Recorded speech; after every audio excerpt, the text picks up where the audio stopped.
My name is Liv Raissi, and I'm a clinical psychologist in Sweden. I'm also an ISTDP certified therapist and supervisor and teacher, and I have a training in psychedelic assisted therapy. I've been a psychologist since 2010, and I started my psychologist career working with PTSD, post-traumatic stress syndrome, and asylum seekers, so really traumatized people. And I've experienced that starting a psychologist and therapist career with working with these patients, you really get to learn about the extremes, like the extreme responses to trauma, which I think make you more experienced in understanding the more subtle signs of trauma in people who don't have PTSD, but it's like, for example, have anxiety problems or depression, but you really get to learn about the core problems with trauma. So a psychedelic is something that modifies the psyche. It gives you an altered state of consciousness, and it can be reached either through a psychedelic substance, such as so-called magic mushroom, psilocybin, coming from nature. Also ketamine, DMT, 5-MeO, DMT, ayahuasca, mescaline, MDMA, not classically viewed as a psychedelic, but in science though often referred to as psychedelic. But it changes the psyche and the way the brain is wired. So the connections in the brain, the neural circuits in the brain gets affected when you're taking a psychedelic. And it changes during the influence of a psychedelic. But the interesting is that it can also change your brain a long time afterwards. However, a psychedelic experience you can actually get also without the psychedelic substance. So you can get a psychedelic-like experience through, for example, changing your breath, so through breath work or through meditation, even walking out in the forest if you've meditated a lot. So it's basically when you are really present in your brain and really open, then you can get a psychedelic experience without taking the psychedelic substance. But of course, it gets a lot more potent when you're taking a psychedelic substance. Since it has shown in research that it does change the brain, really the connections, the modes in the brain, there of course has been a growing interest to use psychedelic for different kinds of mental disorders, such as depression, addiction, OCD, even eating disorders, so different kinds of mental suffering. So it is used therapeutically for to help people to really change what they're stuck in, what perception and thoughts they're stuck in, to really change the way people view themselves and view the world. So meaning to help people change their inner and outer, the inner and external reality, because this is often what is causing mental health or disorders, that people are stuck in a certain way to perceive themselves and the world. So this can, of course, be changed through standard therapy. But the research are having really good research showing really good results and psychedelic therapy. So it's used for mental disorders, but it's also used for recreational use, and has been for many years in indigenous cultures. Like use plant medicine like ayahuasca or psilocybin as a part of their culture and as a part of doing this different sorts of rituals to get to know themselves better or to reach other dimensions or better contact with nature. So nature does play a big role when talking about psychedelics, especially when using it recreationally recreationally. And at psychedelic retreats, it's often out in nature. However, when using it therapeutically, it's often that people use blindfold, and that music plays a big role. But this blindfold is making people go more into themselves. So then it's the more of a factor that people are in contact with themselves, and nature is just a bonus as a part of the setting. Research has shown that it's beneficial for various kinds of mental health disorders. So for depression, anxiety disorders, for addictions, eating disorders, and OCD even. So that's for people with diagnosis that has had helped to change their mind, change the way they view themselves in the world. But many reports, many people in the reports that it's beneficial for them, even though they don't have a huge suffering. It's beneficial for them in life to enhance their connection to themselves, and to really be more present in general, and be more in contact with how it is to be really content with life and to with yourself. So it's beneficial for suffering people, but also for just curious people, and to want to explore themselves and the world. What usually happens when you're taking a psychedelic is that the brain, so to speak, it sort of opens up. So in the psychedelic field, you talk often about having that people are stuck in a default mode. Like when you're born, your brain get formed in a certain way, which becomes then your default mode. You have like certain kinds of thoughts and certain kinds of emotions, and certain kinds of way of perceiving what you're experiencing. And this is an effect of your DNA, but it's also an effect of your upbringing, and both from your parents, but also from your society and the culture you're living in. All this affects the default mode that a person has. So a psychedelic sort of helps the person to get out of your default mode. It helps to open up a person's brain so that new connections can be made in the brain, which then can help a person to see their life from another perspective than that they're used to. So this helps the person to also get to know themselves better. It's almost like you can see it as having a microscope.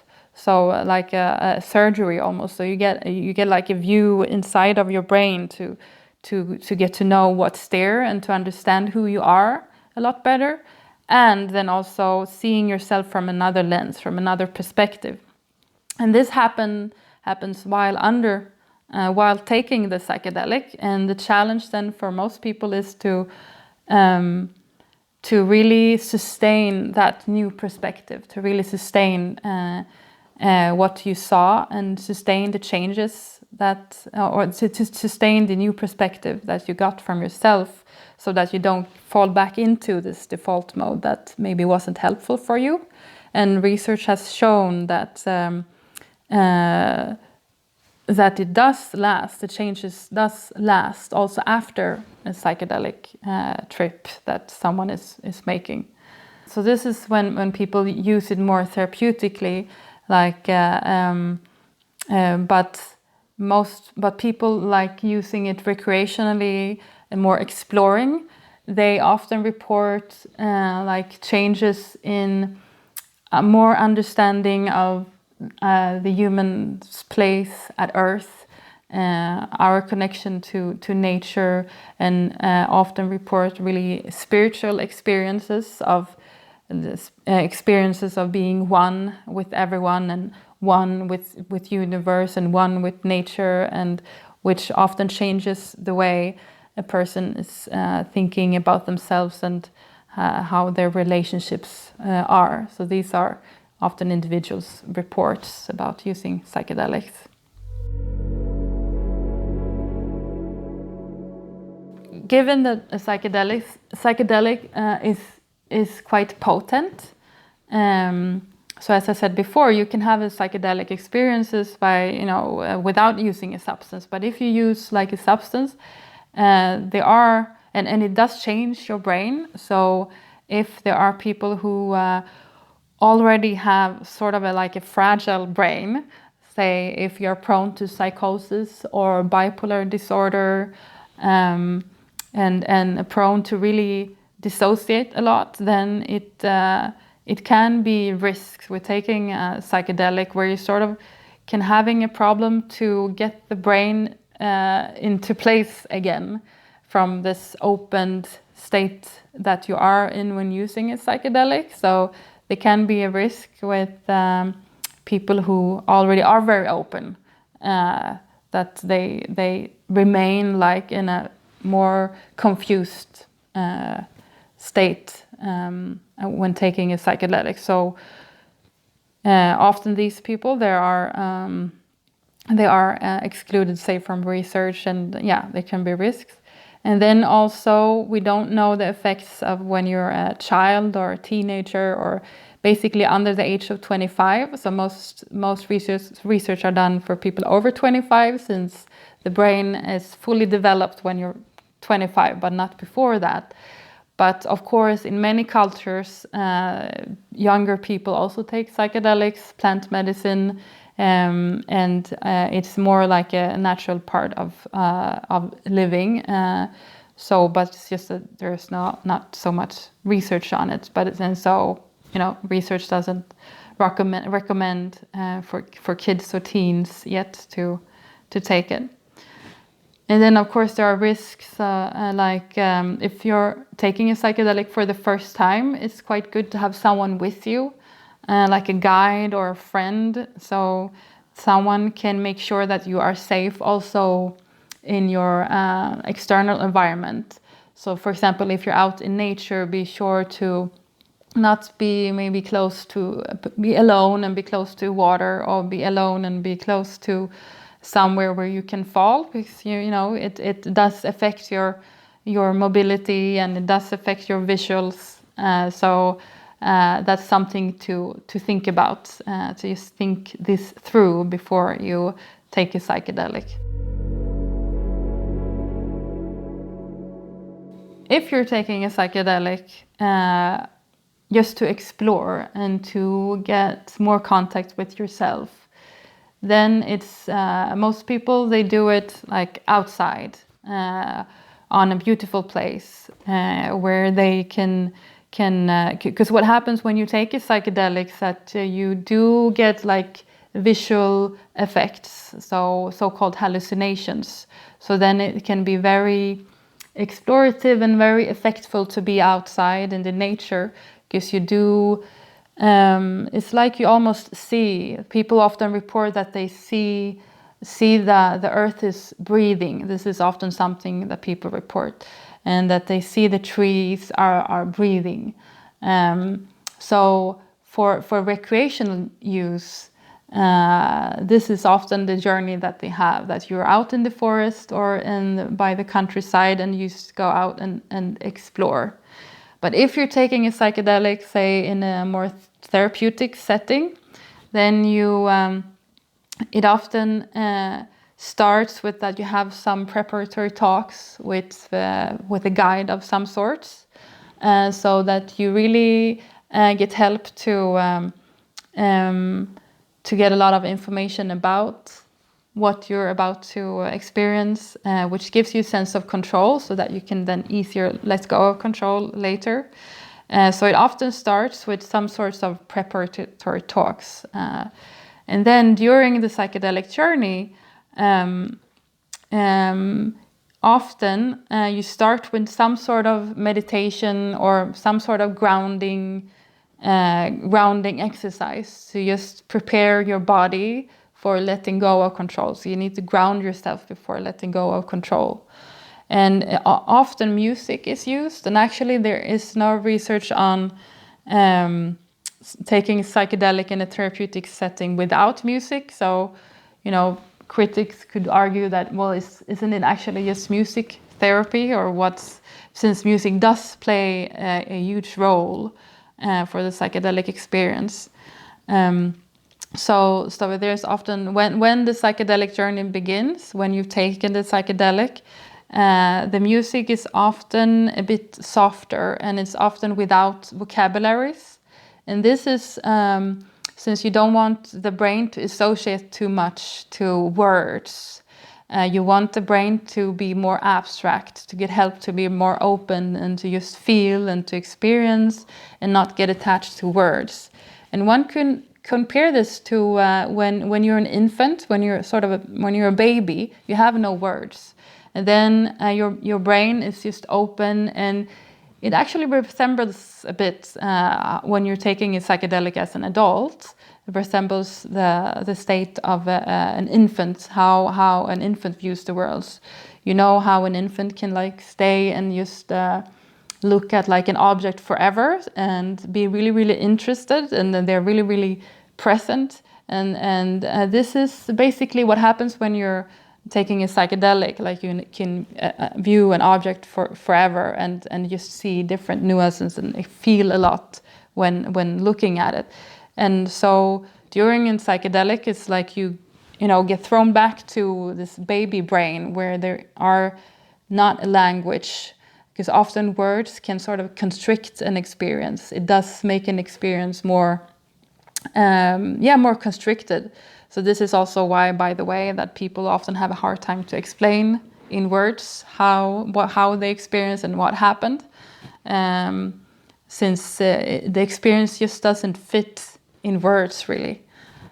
So the music during a psychedelic journey has not so much vocabularies because of this. So in the beginning, it's often very soft music, and in the standard therapeutic setting, you often have blindfolds, and this is just because you want to cut out the external stimulus. You want to cut out how the brain sort of gets stuck with perceiving something with your eyes and then get hallucinations in your external world. Instead, you want to move that hallucination in the internal world. So this is why you often have blindfold, so that you can have those sort of images that the psychedelic creates, the hallucinations inside your brain, created by your own emotions and memories and images and fantasy, rather than viewing something outside of yourself. So this is why you have blindfolds. So in the beginning, it's really soft music, and the first you might start to feel that people often report that they feel some tingling in their body, and maybe some anxiety right on the onset, and that their visual field starts to get affected. And many people can report that it's like when they're a kid and cloud gazing, so that they see different patterns in the clouds, or that they start to see everything becomes more alive. And then they take on the blindfold, and then the music builds up and they start to feel more and more. And then you often talk about a peak moment, which is when the experience is at its strongest, and then the music often is at its strongest as well to sort of match the experience. So then it's often drums or more intense music. And then after the peak, it sort of goes down. So after 2 or 3 hours, so that's the peak, and then it's sort of the 2 coming hours, it's the journey starts to go down again. And then it can be often music with vocabulary, and more calmer music again, and some of the music helps people to get back to reality again, but in a really soft way.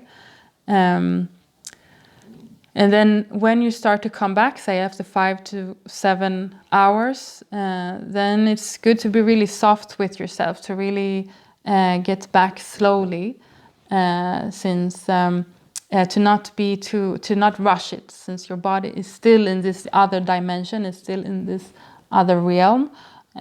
So you don't want to throw yourself back into this 3D reality too fast, because that can be a bit weird and anxiety provoking.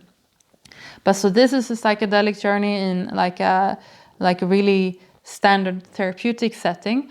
But then again, in indigenous cultures, it's done more in groups and in not in this more in this rigid way. Then it's done in a more ritualistic way.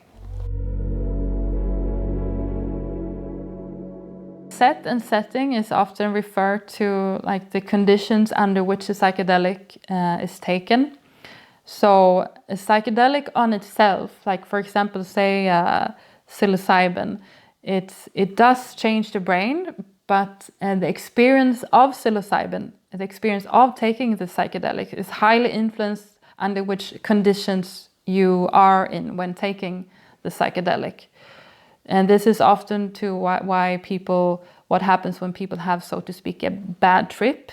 It's not that they are experiencing bad feelings, because that's like a normal part of taking a psychedelic, but it's like if they feel really not safe or feeling really like they're out of control. So setting is often referred to like the physical place where you are.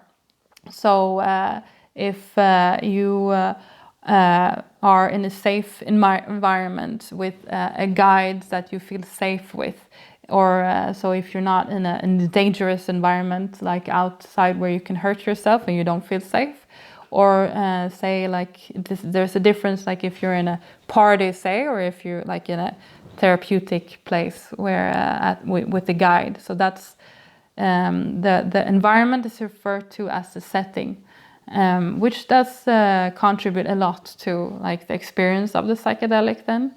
And the set is really the mindset of the person. So how well prepared the person is, how much info and how safe you feel, and how ready you are for the experience that is to come. So set and setting you talk a lot about in psychedelic therapy, since it has shown that it does influence a lot the outcome of the psychedelic journey.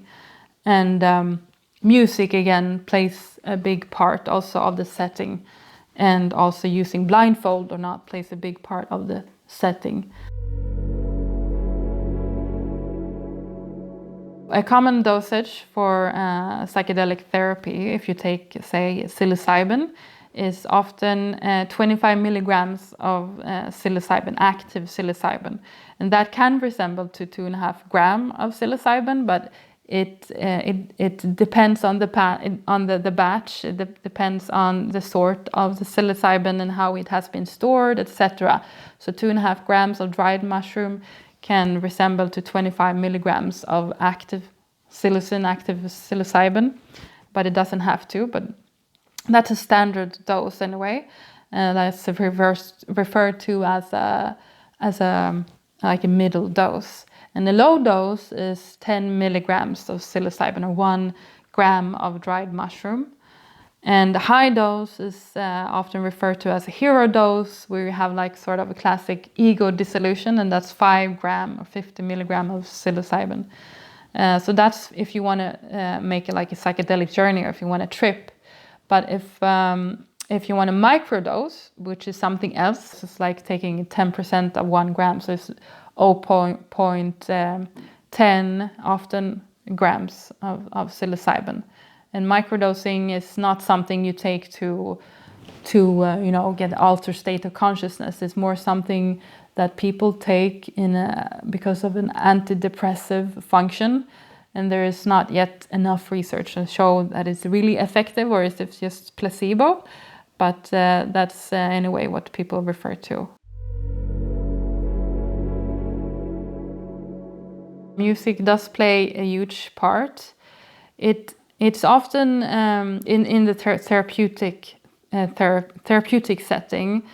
it's almost like it functions as an anchor, as something grounding for a person, something that they can hold on to as, okay, this is real. And if you play no music, it can often be more anxiety provoking for some people. It has been reported, because then it's like you are on your own with your own brain, yes, and with your own body. But when if you take like psychedelic out in the nature, then often you don't have music other than the music that's played by nature, of course, because there are a lot of sounds in nature. So then you're more focused on that. But if you're inside and if you're just laying down and experience psychedelic like in a therapeutic setting, then the music helps you. It's almost a bit manipulating, actually, because it does provoke. It almost can decide what feelings comes out from you. So the question is like, is it the music that's deciding the content of your brain, or is it the brain that's deciding, that's producing the content, and then the music is just an aid? But sometimes for many people it can feel like the music almost decide what you should feel and what you should experience during the psychedelic experience. And many people, individuals, they actually report also having almost like a magical experience with music. So it's almost like they get a sense of that they can foresee what music will come next. Almost have this magical thinking, like if I raise my hand now, the music would change. Or they almost have like this experience of, like the music is perfectly designed for them, like it was written for them, like it was a script just for them, and they have this spiritual then experience of how can this be? How can this be just written perfectly for me? So music plays a big role in what people experience. If you're taking a psychedelic in a therapeutic setting, and then it's good to have someone with you. And it doesn't have to be a psychologist. It can be a bonus, but actually during a psychedelic trip, you don't talk so much. You shouldn't talk so much because you're so much in your inner journey. So it's good if the guide has knowledge and training about the body and what happens with the person during a psychedelic trip. But most of all, it's good if the person is a good person, like if it has a good energy, if it's calm and secure and stable and has this positive energy. That helps a lot. And almost, I would say, it's more important that what actual training the person have. But for the preparatory talk and for the integration work afterwards, I would say it's beneficial if it's a psychologist or a therapist of some sort, anyway, that is trained in integrating psychedelic journeys and understanding the psyche. Well, since you're about to experience something without words, you're about to experience something more abstract. At least if you're taking a psilocybin or LSD or DMT, but if you're taking MDMA, it's a little bit different, and you actually do talk more during a psychedelic journey. But if you're taking a traditional psychedelic, it's good if you prepare by, for example, doing more meditation, so that you sort of practice to silence the brain and silence the normal chatter in the brain, the normal talk. So to practice meditation and just in general taking more time in silence, taking more time for yourself. And a bonus, of course, is to be out more in nature, because nature already has that influence on you, that it helps you to silence your brain and it helps you to be more present. It helps you to get more in contact with your authentic true self and to connect more with your authenticity in contrast to being in the city where you flooded with information all the time, where you're flooded with a lot of external stimuli. So being in the city is a lot more difficult, I would say, to prepare for a psychedelic journey, since you don't get the help to really give the space for yourself as you would in nature, where there is a lot more spacious the environment. So I would say to spend a lot of time in nature with yourself, with silence, and with the natural sounds that nature does provide. That will help you ground yourself and prepare. After a psychedelic journey, it's good to not immediately talk about it. Again, what I said with words, to not put, you don't have to put everything in words directly. You can wait a little bit, to let it just be an abstract experience, and then sort of to trust the brain to integrate what you just experienced, to trust the brain to do the puzzle. So you don't have to talk about it immediately, just to have it with yourself. But then after a while, and this is often like a program, if you go on a psychedelic retreat or if you go in psychedelic therapy, it's often some sort of follow-up, it's some sort of integration session where you get help to understand what you just experienced. And that can be helpful if you don't have that, to seek out someone who works with psychedelic integration, so you can get help to put, what you experience into pieces again, and integrate the new experiences with your former default mode.